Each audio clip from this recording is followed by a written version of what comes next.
Welcome into Saturday morning edition of recruiting, a little recruiting breakdown, a little recruiting talk here. Season openers for a number of the Texas commitments, including Dia Bell, who led a 31-point comeback down 28-0.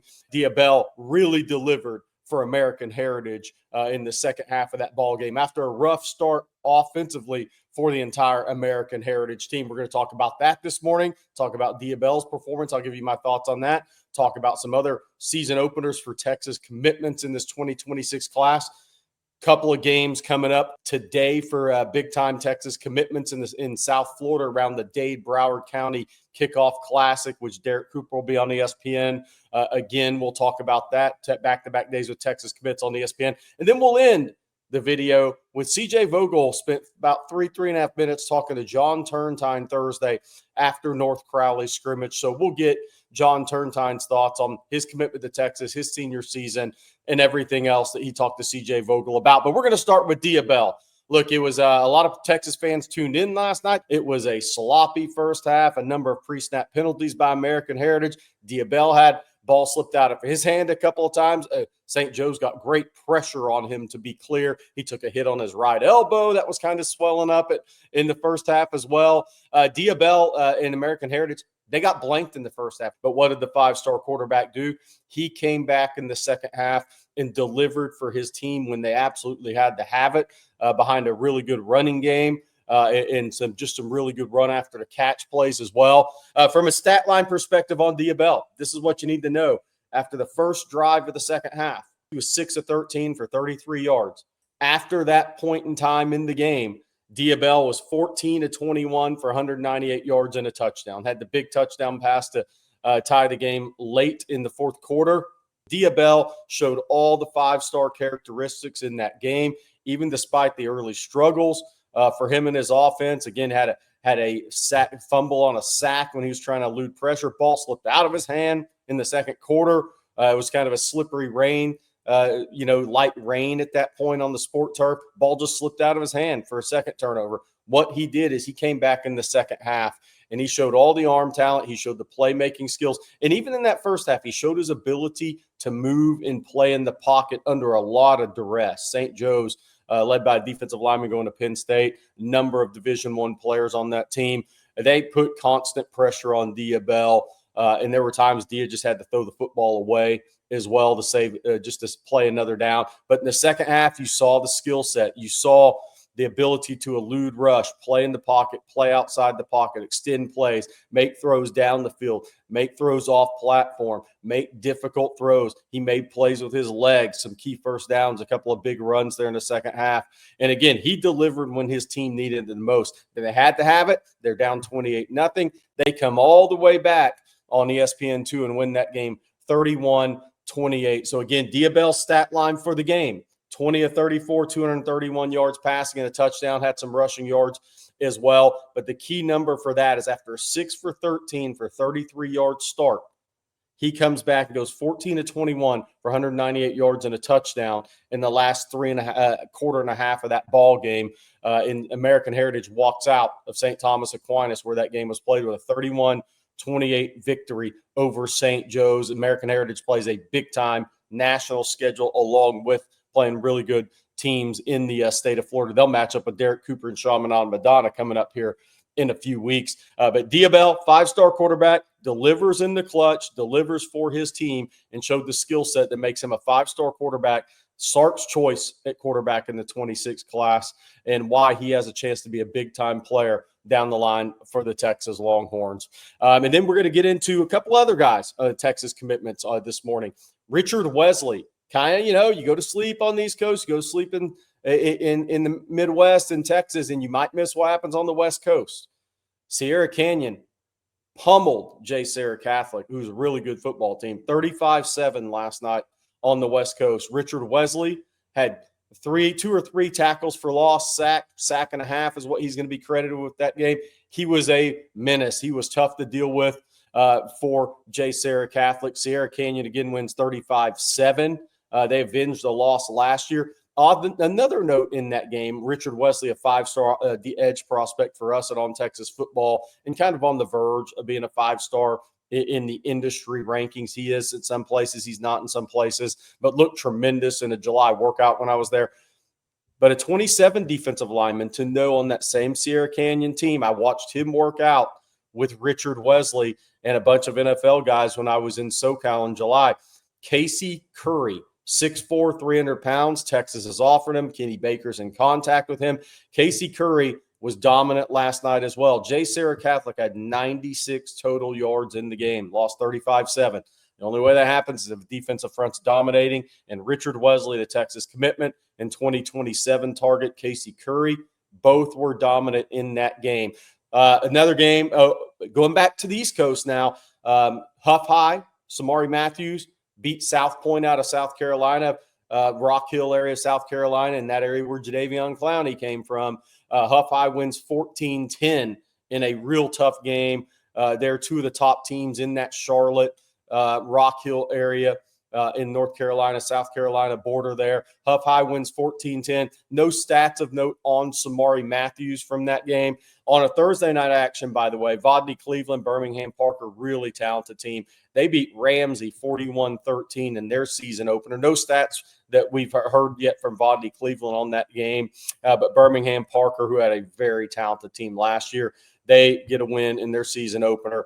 Vodney Cleveland, of course, the big name defensive lineman, Texas commitment, 4-star plus commitment for Birmingham Parker, and one of the better defensive linemen in the country, in the state of Alabama, and in the Southeast region. We think he's going to have a huge year this year with what we've seen in the preseason and late in the summer from workouts and talking to a number of people there around his recruitment and around his school. So those are some of the action from Thursday night and Friday night.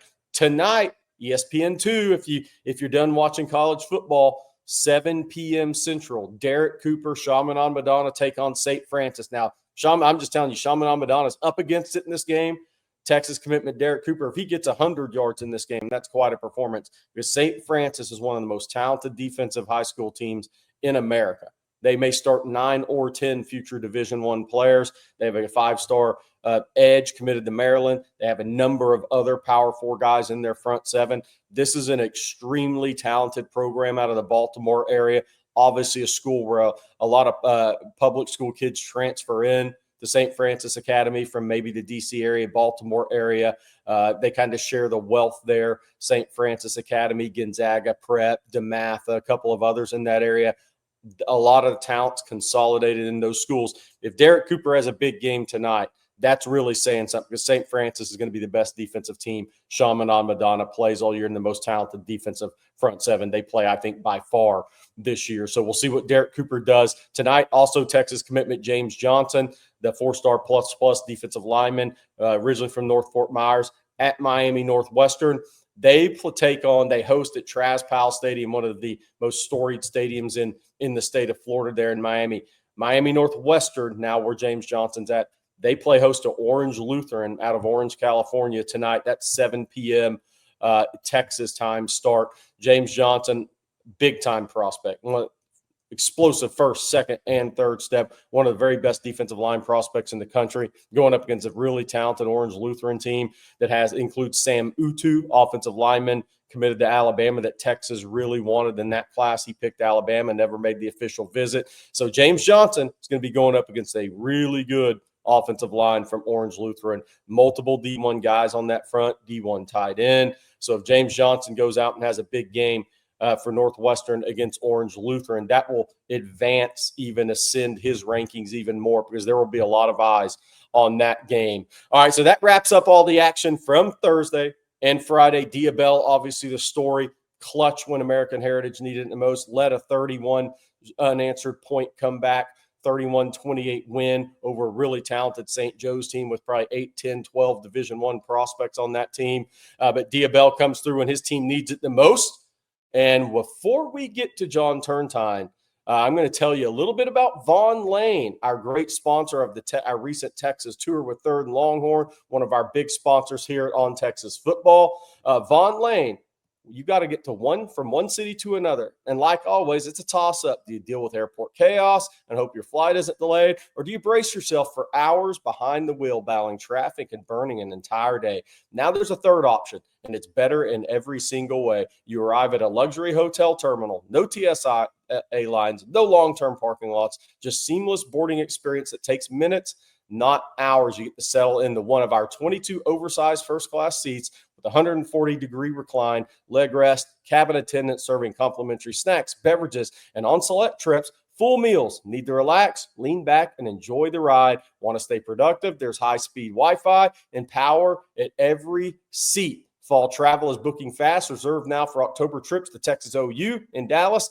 F1 and ACL in Austin, and college football weekends in Nashville, Dallas, Fort Worth, and Houston. Von Lane connects Austin, Dallas, Houston, Fort Worth, San Antonio, Nashville, Atlanta, Memphis, and now Knoxville, Tennessee, the Woodlands, and Plano, Texas. Visit vonlane.com and use code OTF25 to save $20 on your first ride. And if you need another opinion on Vine Lane, DM Bobby Burton, DM Jeremy Hills, DM Fozzie Whitaker. They rode Vaughn Lane this week from our city-to-city tour with Third and Longhorn and On Texas Football, and they all said it's the best way to travel.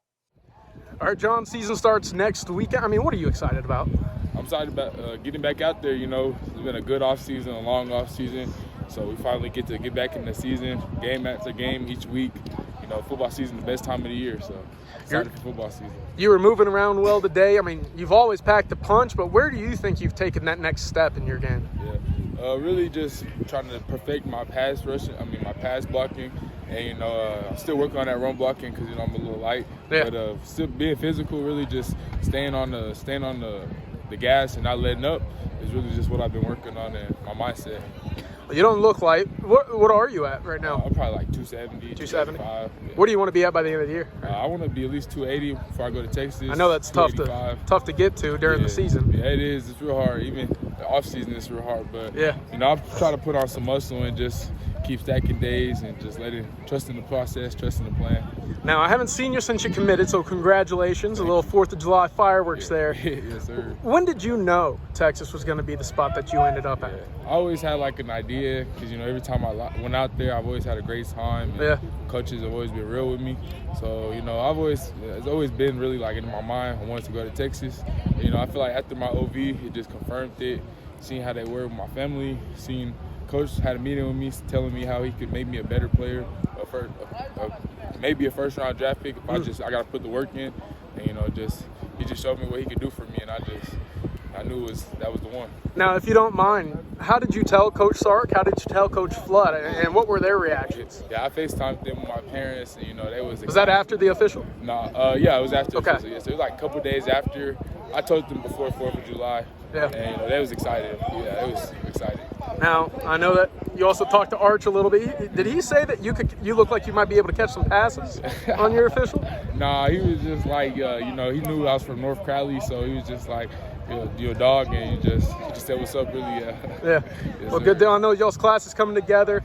I mean, do y'all talk pretty often? Are you talking pretty often with guys in the class already? Yeah, they got a group chat. You know, they be talking in there sometimes. You know, I kind of be in my own lane, but I'm in the group chat. You know, so they do be talking and texting in there. And of course, you're going to be an early enrollee. Yeah. So, are you excited to get to campus early? Yeah, definitely. I'm excited to high school was great, but you know, open the next chapter, move on to the next part of life, really, and just hopefully dominate that part of life. And then I want to ask you one more thing about, what you want to study, what you want to go into, because we've heard all the time they call you Dr. John in Austin, call you Dr. Don down here. Is that still the path for you? Yeah, hopefully like sports psychology. Okay. Psychology, some sports medicine, physical therapy. You know, I've been thinking about more of like being in the sports side of things, but also having like a degree. Yeah. What kind of inspired you to go down, that path? Really playing sports, and there's so much other, like, people see the sports and see like the flash and everything, but like I feel like there's other stuff like mental, physical things that go into it that need to be like more highlighted. Like stretching, psychology, therapy, and stuff like that. So really just that. Well, good deal, John. Thank you very much. Yes, sir. Best of luck this year. Sir, thank you all. Thank you.